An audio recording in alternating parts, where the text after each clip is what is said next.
ladies and gentlemen of the media. Welcome to this media update. My name is Romel Rupnarain. I'm the party's media coordinator. And with me is one of our executive members of the party, Mr. Clement Rohi. Mr. Rohi will first make a statement, after which we'll invite your questions. Mr. Rohi. Well, good morning, everyone. I'd like to make a statement on a matter which was brought to my attention over the weekend in connection with the positions adopted by Mr. Moses Nagamutu, a former member of the People's Progressive Party. I think I am well placed to speak to this matter, having regard to the fact that I have spent most of my years with the People's Progressive Party, just after independence in 1966. And having served at the highest levels of the party for many years, and just prior to the elections, having served as the executive secretary of the party, the third most important administrative position after the general secretary of the, and Mrs. Jagan, who managed the affairs of Freedom House, the person who was responsible for implementing or seeing that decisions of the executive committee and the central committee and the secretariat were implemented after they were taken. Now, the positions and the statements adopted by Mr. Nagamutu, I think is, for want of a better word, very disappointing and leave much to be desired.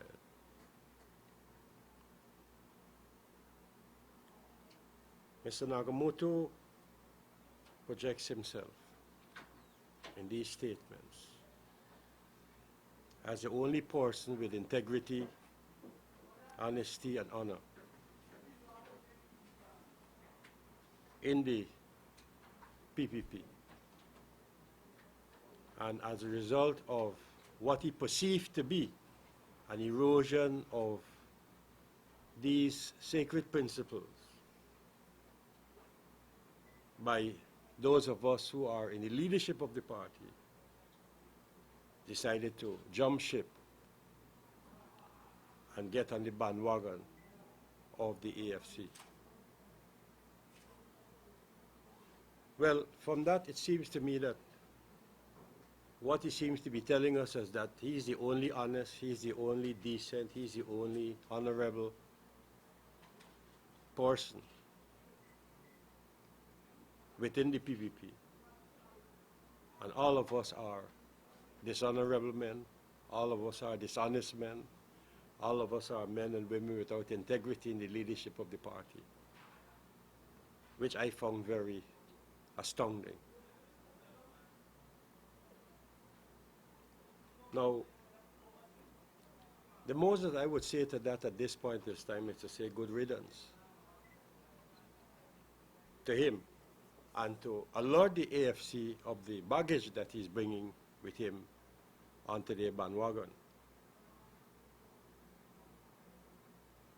Because the type of honesty, the type of integrity, and the type of honorableness that he's talking about is highly questionable. I noticed that he never spoke about loyalty, because as far as I understand it, loyalty is a very important virtue when committing oneself to one political party or the other.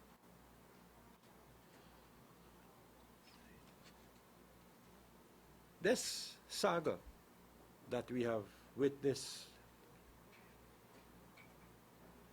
with respect to Mr. Nagamutu didn't begin today. It began unfolding many, many years ago.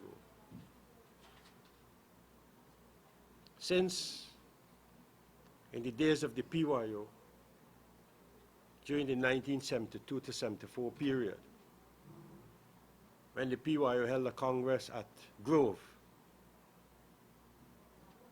that was the time when Mr. Ranjit Chandra Singh, Mr. Halim Majid, Mr. Vincent Tika, and others decided to cross over to the People's National Congress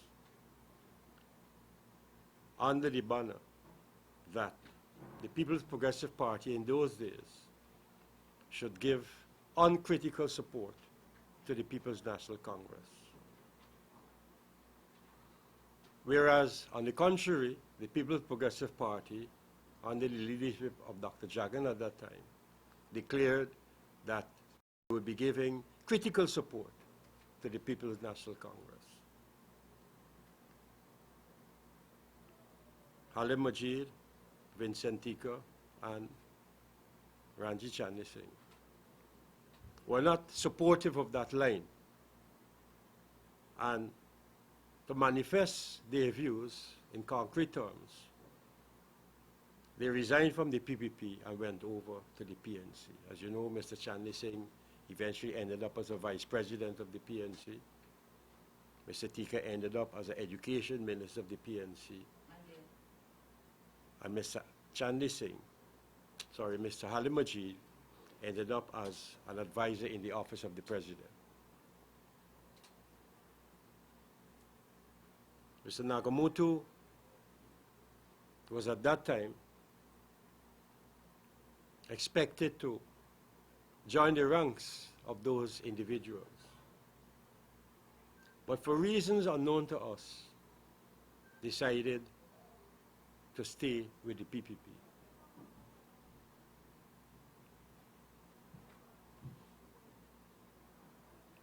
When Dr. Jagan died, Mr. Nagamoto is purported to have made a statement in the Kaicho News of Saturday, March the 27th, 2004, which was headlined, "Jagan chose me as his successor." And in this article, this is what it says, quote, 2.5 months before his death, Dr. Jagan, while we were touring, said he doesn't think he will contest the 1997 elections. Then the people asked him, who then will? Dr. Jagan, he said, answered, we have Comrade Moses here. He's already running the country. Now, Dr. Jagan eventually died. So nobody could have asked Dr. Jagan whether he did make this statement or not. But in a subsequent article,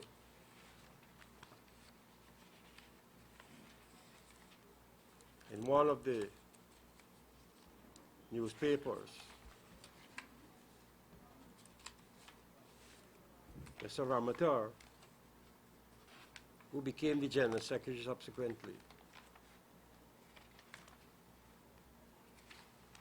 made a statement where he said that Mr. Nagamoto is known for giving a spin or to turn things around to suit him, to turn stories around to suit him. This is a good example. This is a good example of how Nagamoto has the ability to turn a story around, to make him appear to be. This is what Mr. Ramatar said. Ramatar described Nagamoto as a master of turning things around. This was the Kaicho News of July the 5th, 2005. Now, since that time, Mr. Nagamoto has been entertaining illusions of grandeur that he was the person that was identified to succeed Dr. Jagan. And he carried this thing with him all the time. At every party congress since then, he has been quietly lobbying, seeking to influence the delegates and observers that this was indeed the case. And always seeking to appear to be the benevolent one to those comrades who had grievances within the party. So what he would do would go around telling individuals that ministers are not serving the party's interests because they are not fulfilling Dr. Jagan's legacy. And he would thrive on that type of emotive sentiments among some of our supporters.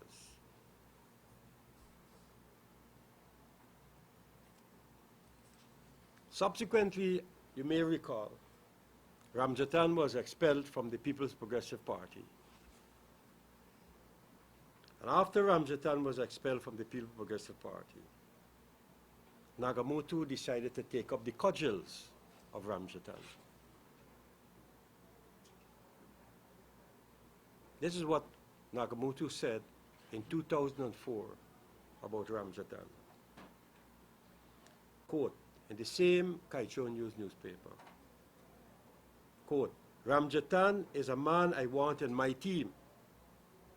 Ramjatan has integrity. Ramjatan has valid criticisms of the PPP. He has constructive criticism. Ramjatan is liked by the Americans, the British, and the Canadians. Ramjatan is an asset, and I would like to have a man like that as a member of my team. Now that, when he said team at that time, that was the time when he was aspiring to be the presidential candidate of the PPP.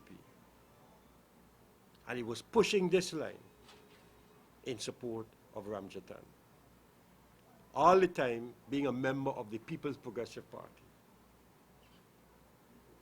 And this was tolerated by the party. The party didn't do anything against him for saying this, although we considered to be anti-party.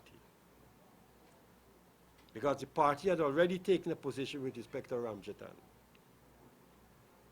Yet, Nagamoto was publicly out there declaring his support for Ramjatan, contrary to the decision which the party had taken on the matter. Now, the matter does not end there. In July of 2005,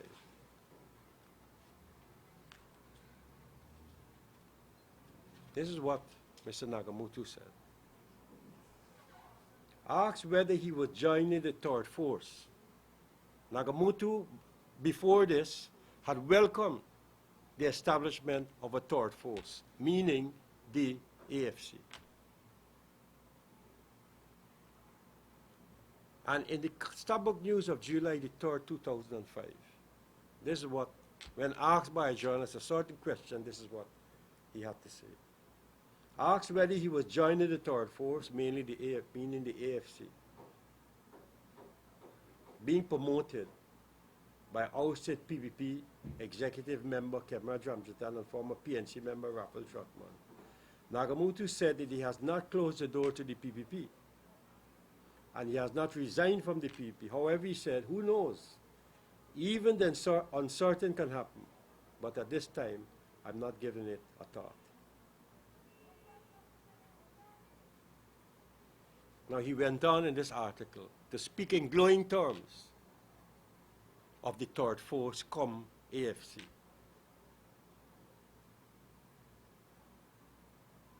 And this is what he went on to say, quote, so we are seeing that now there is some expectations among people that they want a change. I believe that the third force, or whatever you may call it, should be welcome.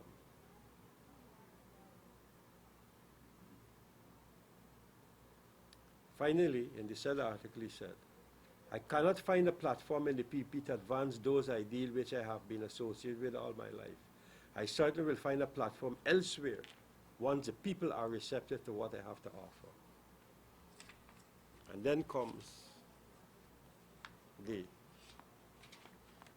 statement, which I think now in retrospect could be considered as a shocker. In the Guyana Chronicle, Saturday, July the 22nd of 2006,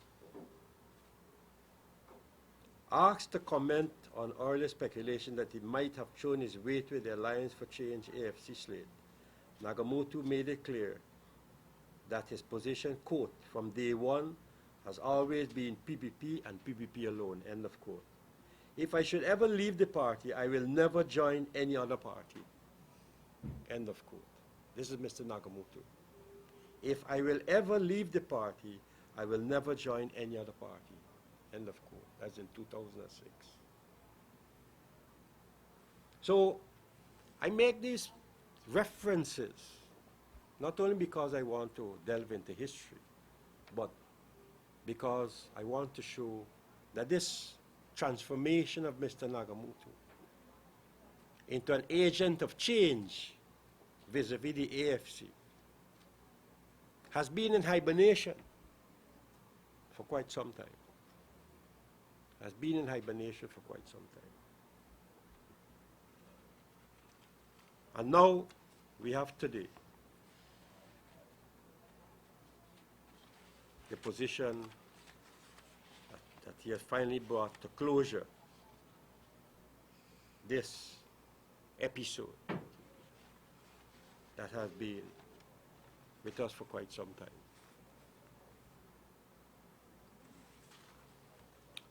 Now, we understand that he had been promised some high office in the AFC. But what is strange about this offer? What is strange about this offer is that they already have the two higher offices established, the presidential candidate and the prime ministerial candidate. And this man who was aiming to be the presidential candidate for the People's Progressive Party Civic has now stepped down to understand to be the vice presidential candidate of the AFC, if my sources are correct.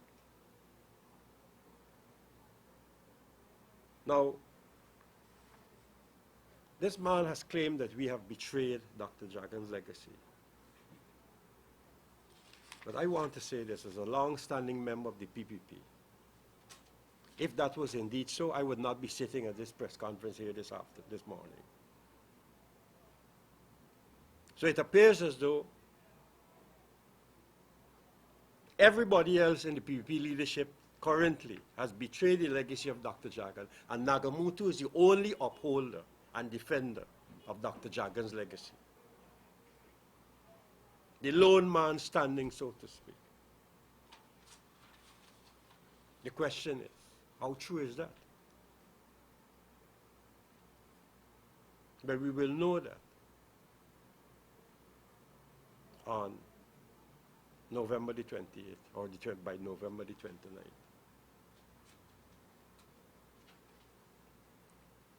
If he is taking all these noble ideas of Dr. Jagan over to the AFC, I dread to wonder what the AFC will eventually turn out to be.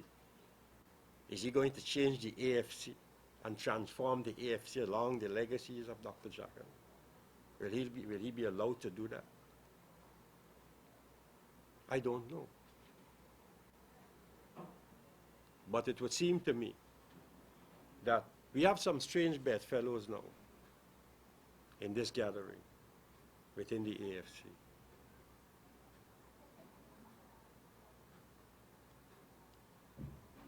I don't want to use certain adjectives or descriptive terms to call any individual here and now. We will use that on the political platform. But just to say that I am not disappointed I don't think it's a blow to the PPP, because what I referred to earlier here, as I said, was long in coming. All that has happened now is that this hibernating period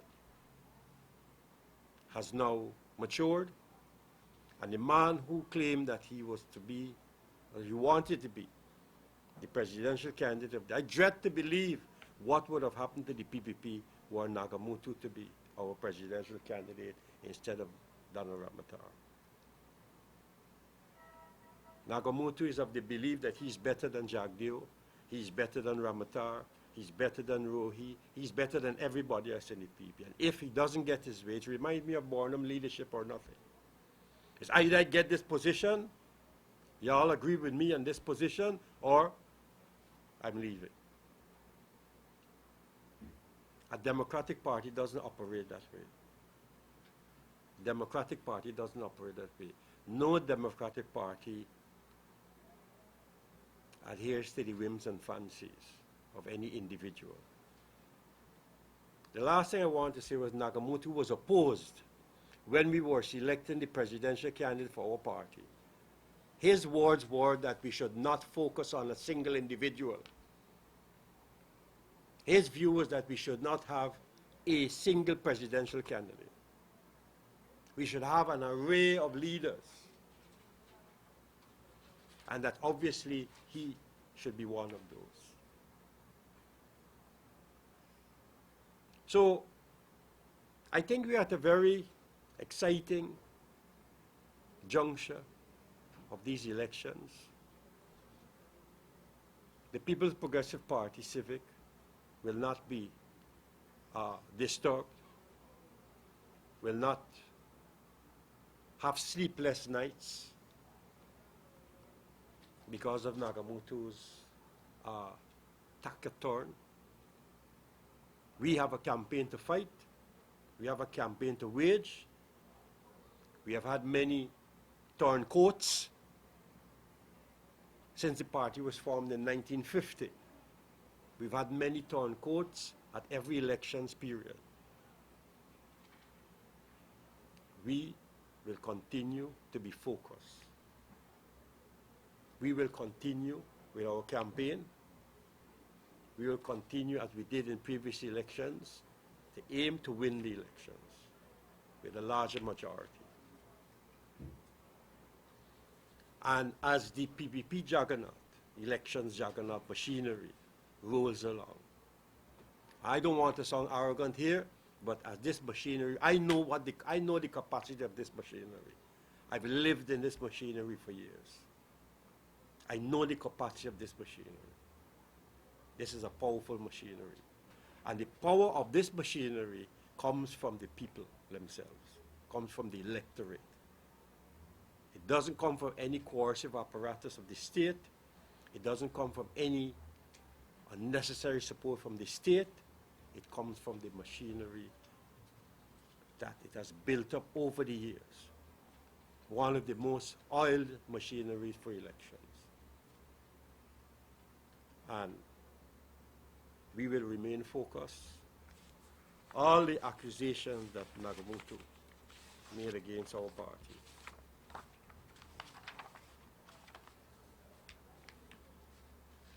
he accused the party of lacking leadership and vision. He welcomed the third force, the AFC. He said we carried out a bloodless coup against him. And he made many other accusations against the PPP.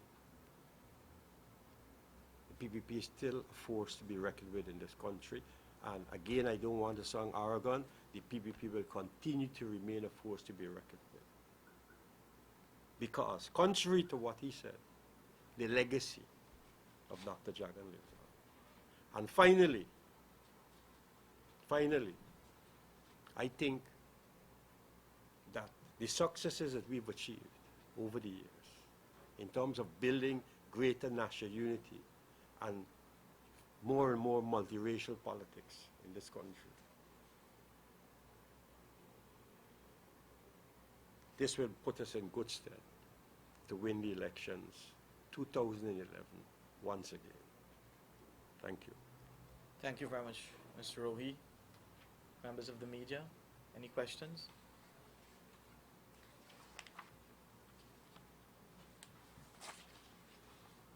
No questions?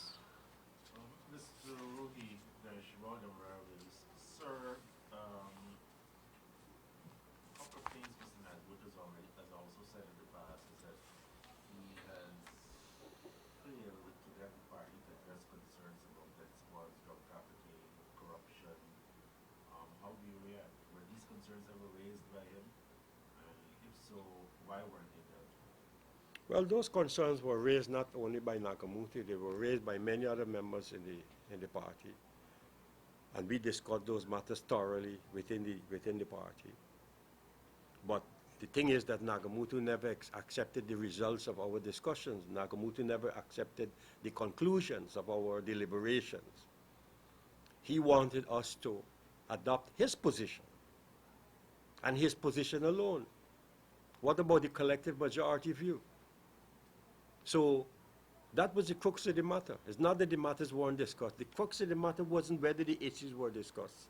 The crux of the matter is what were the conclusions, and did he agree with those conclusions? So he didn't agree with the conclusions because he didn't accept our conclusions, the leadership of the party, the Central Committee and Executive Committee. He went his way. And what were those conclusions in a nutshell? Well, the results of the conclusions have always been, we've been talking about it all the time. We've been talking about those things all the time. But a lot of people have their own views, but our position has been spoken about time and time again. Yeah, but within the party, were there any grounds to support those claims? Well, you know, we in the party tend to be very open when we discuss things. People speak very openly. People speak very openly. And as a result of lengthy and deliberative discussions, we arrived at certain conclusions that what Nagamoto was trying to push the party to do was not acceptable. And I keep saying that Nagamoto is a man that once you don't accept his view, once you do not accept his view, he picks up his bat and he walks away with his bat and ball. What was he pushing the party? He was pushing the party to agree with what the opposition was saying. He was pushing the party to agree with what the opposition was saying in relation to corruption, in relation to Gadraj issues, in relation to the jailbreak issues, and so forth. That's what he was actually doing. So Including concerns about Roger Khan and so on. the entire gamut. Chad? Chad Ron Strickland today. And so based on what you've said about Mr. Nagamoto, are you saying that the PPPC is better off without him? Well, let me put it this way. We have been very tolerant. We have been very tolerant. I don't think we will lose anything. I don't think we will lose anything by it. This is baggage that we've been carrying, basically. This is baggage we've been carrying. Because as I pointed out, this thing has been long in gestation. Nagamoto didn't start yesterday in relation to his ambitions within the PPP. He first started out by saying, as soon as Dr. Jagan died, that he was the man to be appointed. And he started that campaign all the time at every party congress. He was carrying that line. Publicly, he was carrying that line also. When we didn't even start the process of selecting or identifying a presidential candidate as yet for the party, he was already out there campaigning. So when we decided to call a halt to that, and after we decided also on the Ramjatan issue, he made it public that he didn't agree with the party's position with respect to Ramjatan. And he even went so far as to welcome the third force. So now he is actually back to where he said he really belonged. And that is with the AFC. Start with you. You had given information there from changes in speeches that you were making. Are you calling him a liar? Or by extension, is the PPPC calling him a liar? In relation to which one? To him changing his views on, he said one thing here for the, I'm calling him a hypocrite. calling him a hypocrite. I'm calling him a hypocrite. Um, And I'm also saying that he doesn't seem to have any principles, because a person with principles stays in the family. in, by the same line, Mr. Murphy, shouldn't the other party say that the persons who would have jumped ship from them, that they're hypocrites too? Well, I can't speak about those people because I never was in a party with those people. I was never in a party with those people who have jumped ship over to other political parties. I have worked with Nagamoto. I've been in the PPP with Nagamoto. All the others who have been in contemporary times have never actually jumped ship from the PPP and gone over to a political party of the type called the AFC. So I will restrict my description of who is a hypocrite and who is not a hypocrite to Mr. Nagamoto, since I'm talking as a member of the PPP leadership and on the Nagamoto issue. How do you then characterize people like Peter Ansel, Joe Hamilton, who protested in the streets against the PPP, and Gillian Burton? Are they hypocrites? No, I wouldn't get into at this point in time. I wouldn't want to engage in characterizations of those persons. I am dealing exclusively with the Nagamoto issue. Chronicle? I'm dealing exclusively with the Nagamoto issue. I'm not generalizing. You know, there's always generalizations and specifics. I'm being very specific in relation to what I would like to speak about. Nagamoto's defection is a process in the making, was a long Correct, that's correct. process in the making. Now, with this expectation of being awarded, so to speak, the highest office of the land, was his preparation, his legal pursuit of a legal profession, part of that process of his making himself into leadership material? Well, I'm glad you raised that question because it opens up something that I omitted to mention. You know, when the PPP came to power in 1992, many of us, they didn't have ministerial expectations of what you would call red carpet fever. So that take me, for example, as the executive secretary of the PPP, I was never appointed a minister soon after the PPP took office in 1992. I went to the office of the president as a minister without portfolio. And then, I think in November of that year, then I became Minister of Foreign Affairs. But I didn't express any disappointment because I wasn't appointed a minister. Nagamoto was appointed a Minister of Information by Dr. Jagan. But I can tell you this, Dr. Jagan was very frustrated with Nagamoto as Minister of Information. You know why?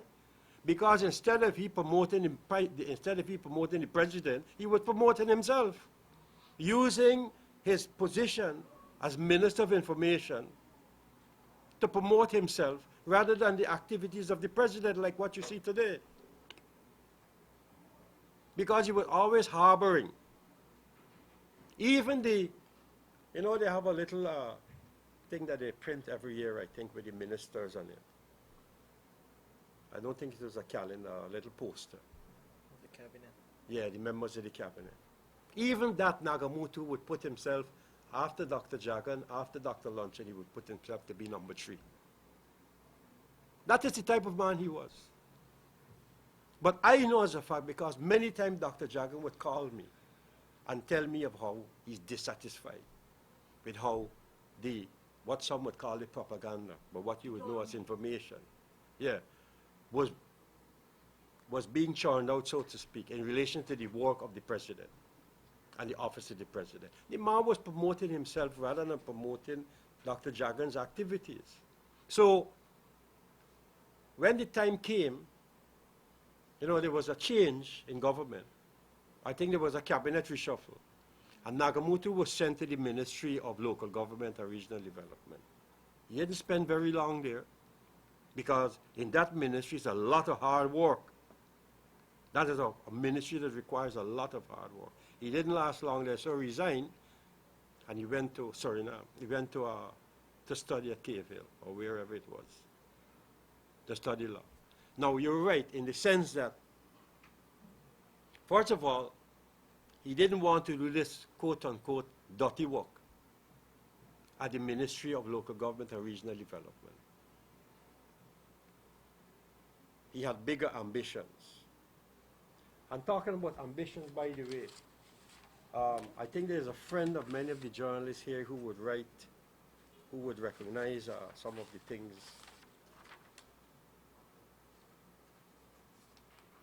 A famous columnist wrote and said that, he wrote about Nagamutu. He said, but the facts speak for themselves. Nagamutu has an obsession, an obsessive quest for power.